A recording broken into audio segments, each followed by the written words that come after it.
should we be apart? I really love you, baby. Cross my heart. Now let's walk up to that preacher and let us say I do. I'll let you know you got me, baby, and I know that I got you. Don't be cruel to a heart that's true. I don't want no other love, baby, it's just you I'm thinking. Don't be cruel to a heart that's true. Don't be cruel to a heart that's true. I don't want no other love. Maybe it's just you that I'm thinking of.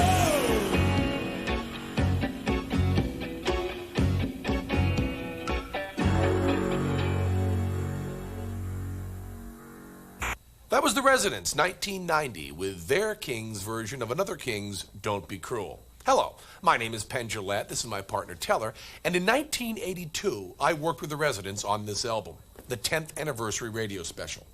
I was locked in a motel room for 4 days with nothing to listen to but music from The Residents record label. I also toured with them in Europe and did some television.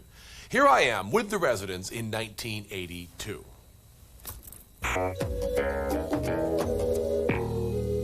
We at Alter Image are very proud to have gotten some videotape of the Residents without their eyeball heads. Those of you who would not like to find out who the Residents actually are and see this shocking footage are asked to leave the room right now. Because right now we are going to show you who the Residents are, what they look like, and how they make that music. Ready?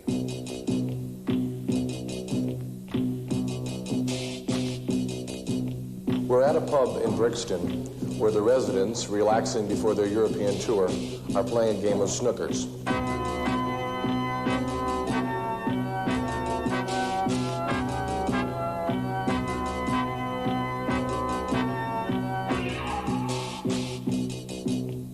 I really wish you could be here alive. You could cut the ear with a knife. The excitement is devastating. The Residents are, for the first time in history, watching their own video on the screen and seeing what it is they look like.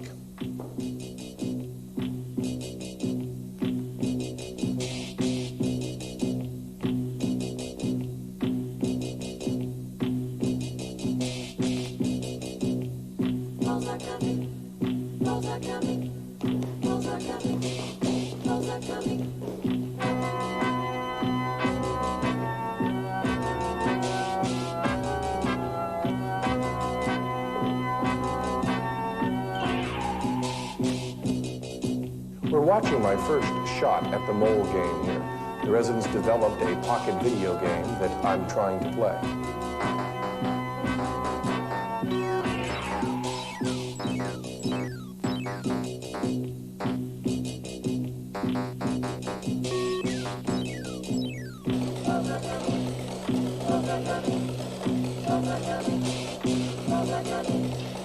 The Residents get many letters from England asking how to dance to their records. We have some footage here of the Residents dancing, and I think if you look at this, you'll be able to put on your own eyeball head and dance up a storm.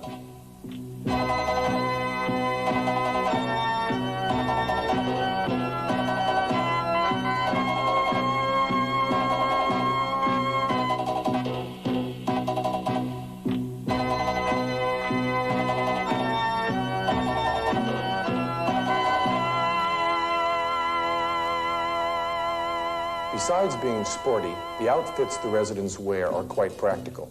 For instance, the canes allow them to extend their other senses when that of vision is gone.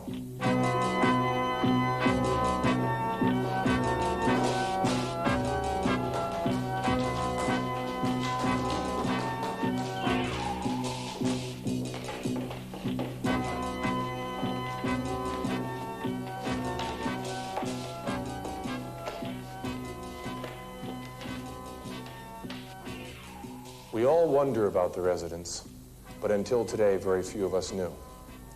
We hope this has been enlightening and educational, and we hope you can tell all your friends who the residents are and what the hell they're doing.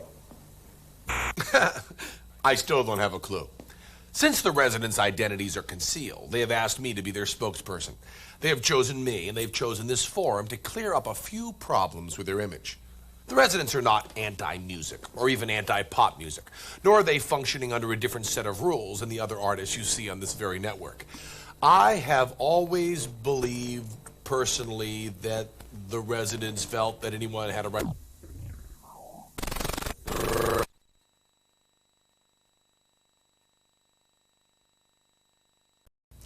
The residents began in 1972.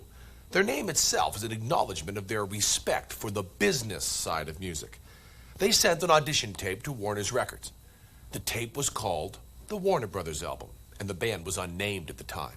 The band clearly wanted Warner's to have input. Warner's sent the tape back with a rejection note addressed to residents. And the band, respecting the corporation's showbiz savvy, decided to use the name. They were part of the culture. In 1972, they shared the music scene with Crosby, Stills, Nash & Young, the Doobie Brothers, the Allman Brothers, the Eagles, Carole King, James Taylor, Elton John, and the residents fit right in with...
Back in early 1972, they were all sitting around their studio at that point and being completely bored, and they decided that they had to do a movie.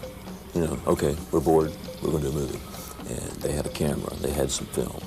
And so they said, what are we going to do a movie about? What are we going to do a movie with? And they thought for a minute, and the first thing that they saw was a giant pile of newspapers. And one of the things that the residents have always been most intrigued about is creating their own reality. You know, obviously enough, you see it time and time again in what they do. So this is one of their really first experiments in that way. And they decided, okay, we're going to create a reality out of newspapers.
Alpha and Omega are the Berry Boy twins, and when the Berry Boy twins are not pursuing their occupation as tag team wrestlers, they often indulge in a bit of Indian occultism.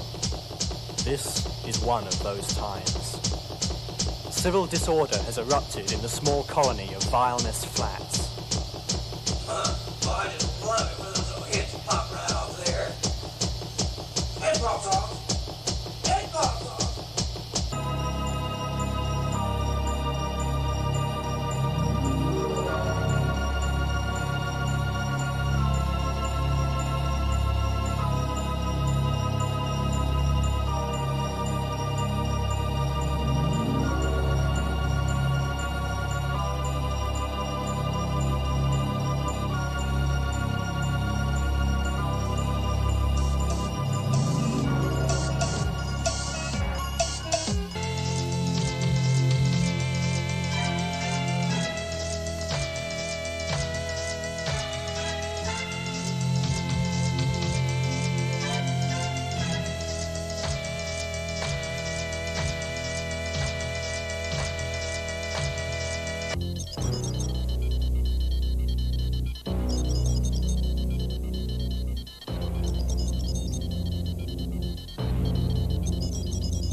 enormous nerd.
Oh, yeah. There are differences to be sure. Off the top of my head, one major difference is the residents were trying to stay anonymous, and rock stars like Peter Frampton and Mark Farner were trying to stay famous. How do you have a career in showbiz without anyone knowing who you are? How do you make money? How do you find a meat puppet that will state word for word your point of view? Paid spokesmodels are readily available, but what do you do on a day-to-day basis? The residents solved the problem by turning two longtime acquaintances into business associates. Homer Flynn and Hardy Fox became the flack catchers in the unenviable position of carrying out the precious wishes of the anonymous. Middle management from hell. And the residents often change their minds. These men know the identity of the residents, but they've paid for their arcane knowledge in blood. Well, we were friends with the residents for quite a while, and they needed someone to take care of their business for them. They could easily be described as human basket cases and when it came to dealing with their business. So having been friends and seeing this need that they had, we got involved with them in 1976 to help them out in that way. The job of the residents is basically ideas. It's not that they're necessarily skilled at anything, but they have lots of ideas, and so the problem is the realization of the ideas. He's lost in the wilderness.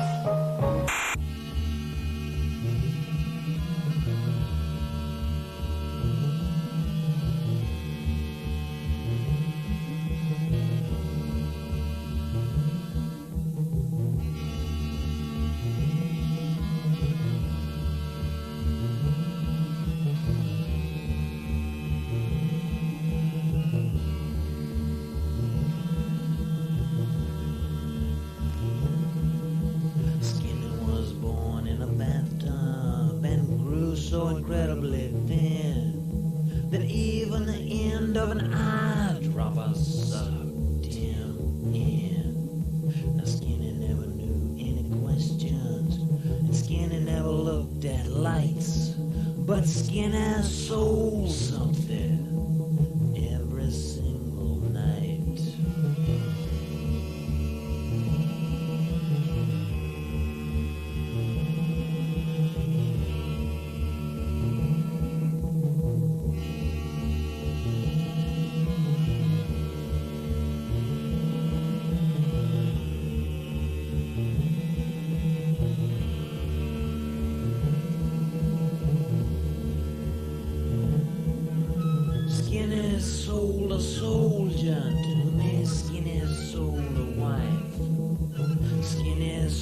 a suction cup and a knife. Skinny found a Hello Dolly record in the hall. He sold it to a truck driver in the fall.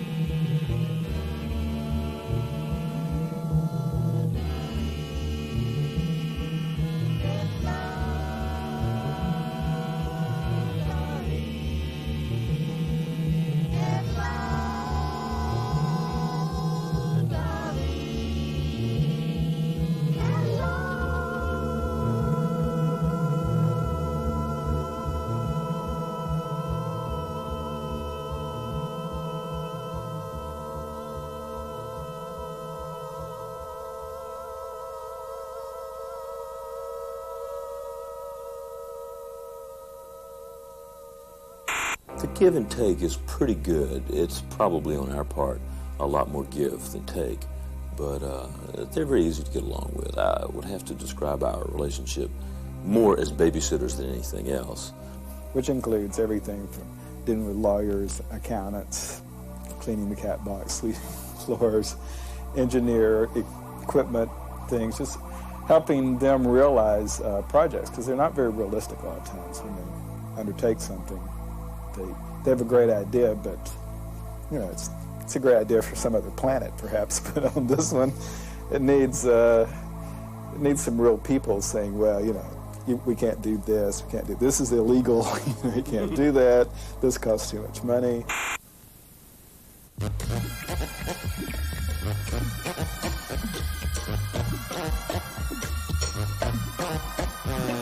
Someone saw a strange amount of moisture on her lips, and it was also seen upon her arms and on her hips.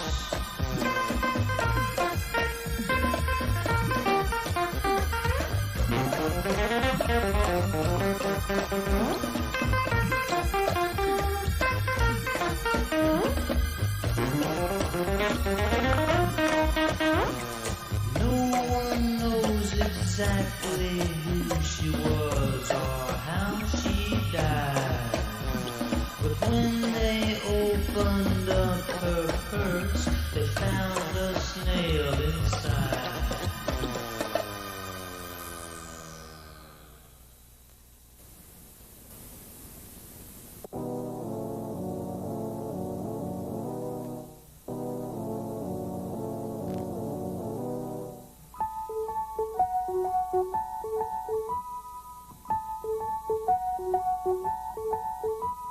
I found her crying in the morning, sitting in a chair. She was wrapping something up and wrapping it with care.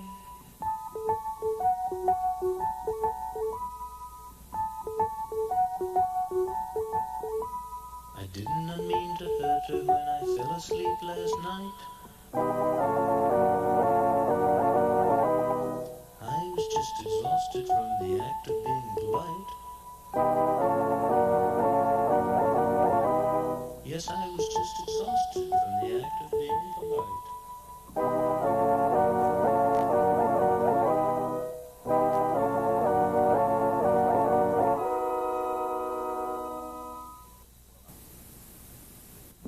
Well, I would say that they themselves really are the marketing geniuses, although they don't really know. They come up with the ideas, they don't really know how to utilize the ideas. The eyeballs are the perfect example. You know, that was just another disguise for them. But for us, we were able to then capitalize upon that as a marketing tool and as a way of identifying the group. We are simple, you are simple, life is simple too. We are simple, you are simple, life is simple too.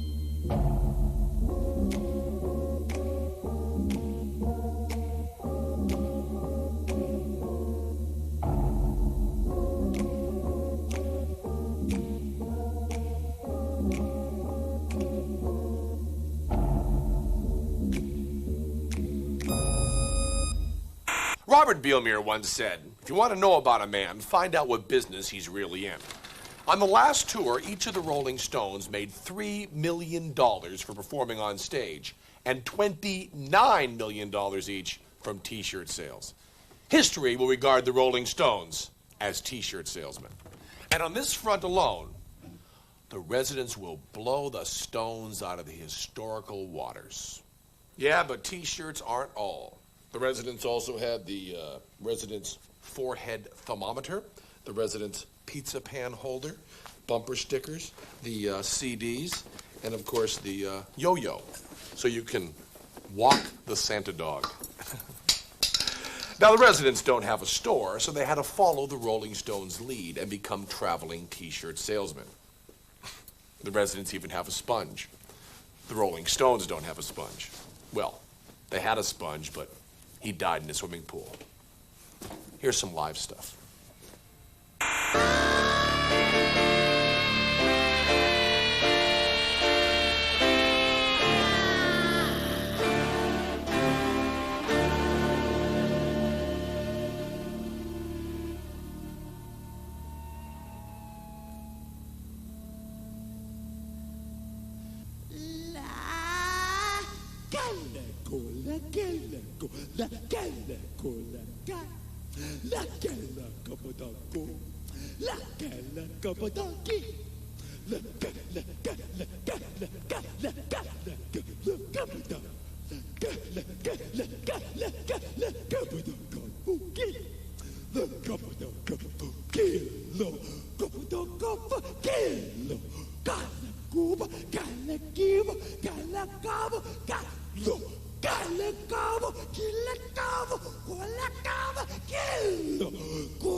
レジデンスはめったに人の前に現れないんで、インタビューというのは非常に珍しい機会だと。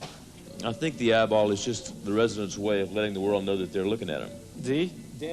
It's the residents' way of letting the world know that they're being watched.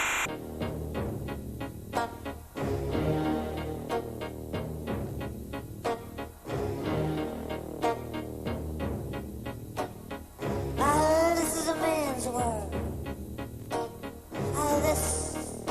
This is a man's world.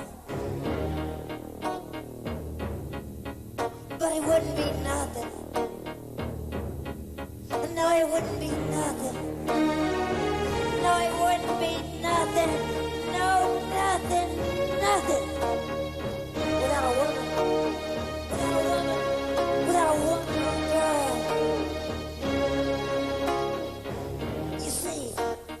You see, man made the call to take him over the road, and man made the train to carry the heavy load, and man made the electric light to take him out of the dark, and man made the boat for the water like Noah made the ark.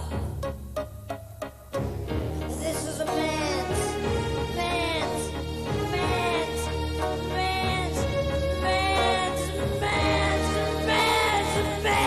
world. But it wouldn't be nothing, no nothing, without a woman or a girl. You see, man makes a little baby boy and a baby girl. Man loves them in this country and all over the world. But man makes things. Man makes things, and he likes to make money, so he can buy another man. This is a man's world.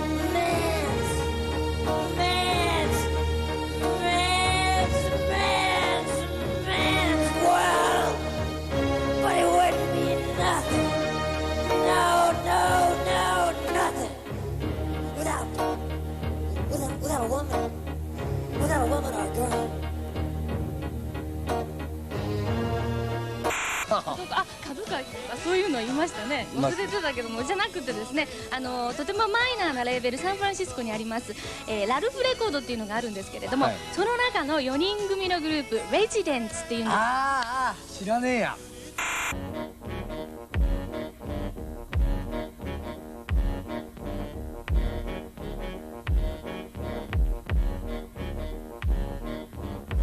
Do a party in the county jail. Prison band was there and they began to wait. Joy was jumping in the bandages. Sure did knock down jailbird sing, let's rock. Everybody, let's rock, rock. Everybody in the whole cell block. I was dancing to the jailhouse rock. Spider Murphy played a tenor saxophone. Little Joe's playing on a slide trombone. Drummer beat a glad about a bridge. Whole rhythm section was the Purple Gang. Let's rock. Hey, everybody, let's rock, rock, rock. Everybody in the whole cell block. I was dancing in the jailhouse rock. Number 47 said to number 3. You're the cutest jailbird I ever did see. Sure would be delighted when you come. Come on to the jailhouse rock with me, so rock. Hey, everybody, let's rock, rock, rock. Everybody in the whole cell block. I was dancing in the jailhouse rock.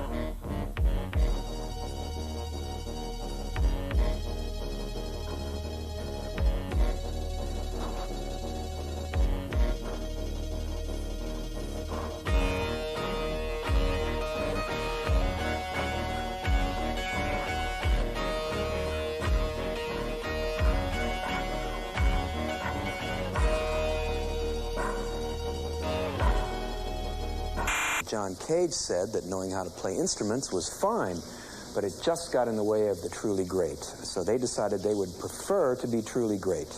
Ladies and gentlemen, the Residents.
I fell down on my knees and tried to stop the blood.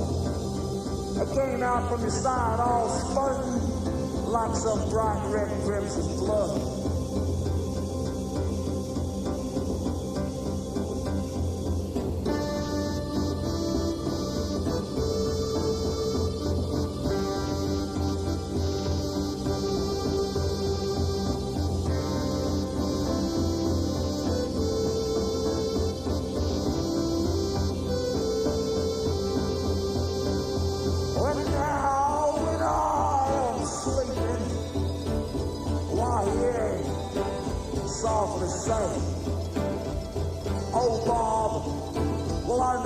sorry, but I'm gonna do a better place. Yes, well, I guess I'll believe it, but I just can't let it go. His dying eyes are with me. I took the trains to Mexico.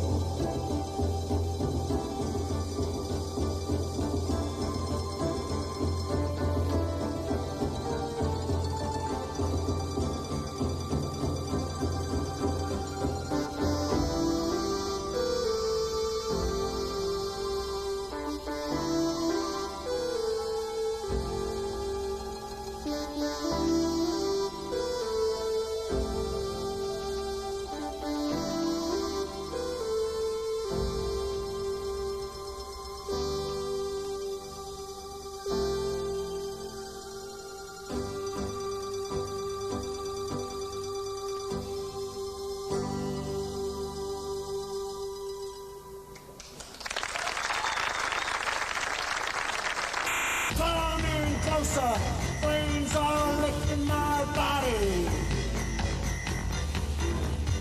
Help me, feel like I'm out of control. I can't breathe, my chest is heaving. Lord have mercy, burn all away. This has left me higher, sweet song of a fire. You light the sky, burn it all.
They also have a quirk, and some would call it a gimmick.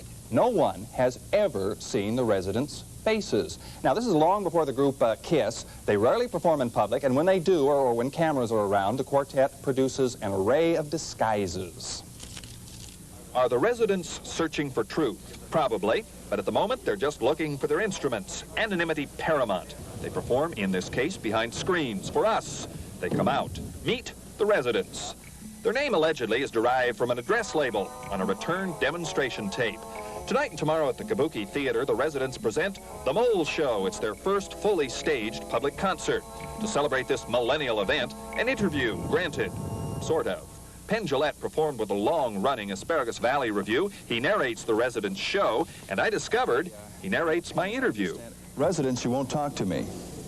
Okay, Mr. Narrator, why would a music act, apparently urgently in need of Visine, go into the music business to remain anonymous? The fact that no one knows who they are and the eyeball heads can be construed as a gimmick, and is, and that's the very superficial level. But once you get down to the fact they've put out 9 records over the past 10 years and lots of people buy them and they're accepted by what would be called serious musicians, the music does stand on its own.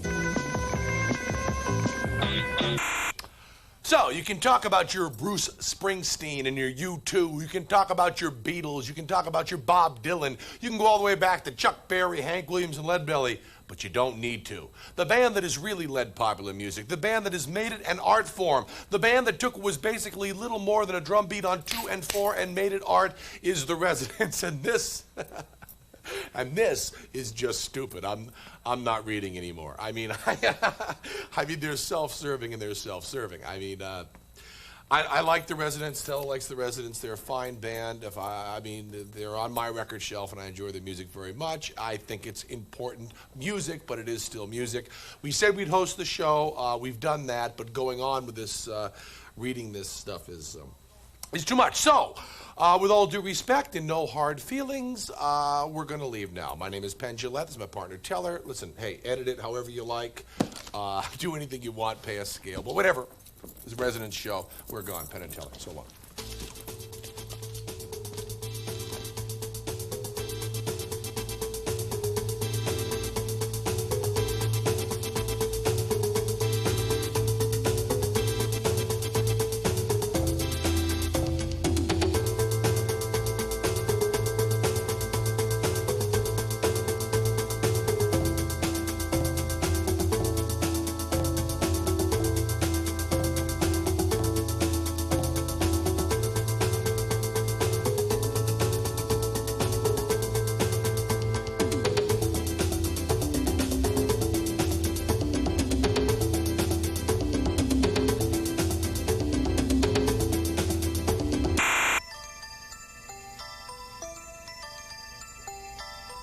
Wake up! Wake up! Wake up! Wake up! Oh, gosh, I guess I must have been asleep. You sure were. Oh, I had a dream. I had a real funny kind of a dream. Tell us, Granddad, tell us. Well, okay, all right, I'll tell you guys. This is a dream about a little baby. A little baby that wanted to be a king. Say, Shorty, I bet you'd like to be a king, huh? Yeah. Yeah, it figures. Well, anyway, this little baby, he worked and worked because he thought that kings were good and kings were strong. Kings were the best of everything. So, anyway, one day a stranger comes along and this stranger says, hey, I can make you a king, just follow me. And he did. And kind of worked for a little while, and he had one bright, shining moment when he was really happy. And I used to kind of pretend like I was part of this, so if you guys like, I can show you a little bit. What do you think, huh? Yeah. Okay, all right, calm down. I'll show you a little bit. I hope I can remember how. I hadn't done it for a long time.